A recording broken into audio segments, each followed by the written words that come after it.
Hello guys, welcome back to another video. In this short tutorial, I will discuss about how to enable dark mode on iPhone apps after iOS 18 update.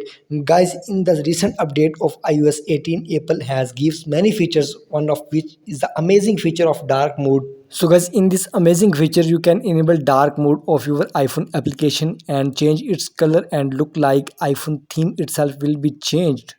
So guys, how to enable long brush anywhere of iPhone screen here? Now simply tap on edit and tap on customize and you will see this screen.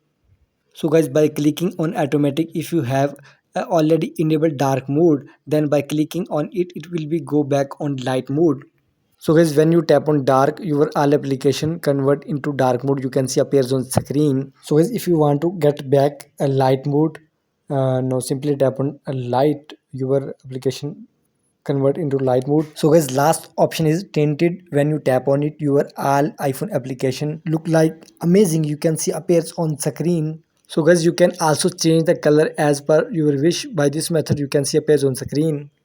So guys, Apple has given the most amazing feature in iOS 18 update that you can make your iPhone screen look like good as you want. So guys, after changing the home screen of your iPhone, so how to get back normal screen? Simply long press here. Now tap on edit and now tap on customize and tap on here light option. Now you get back iOS normal screen. So I hope this video helped for you. So guys, please like my video, subscribe to my channel for the latest more updates.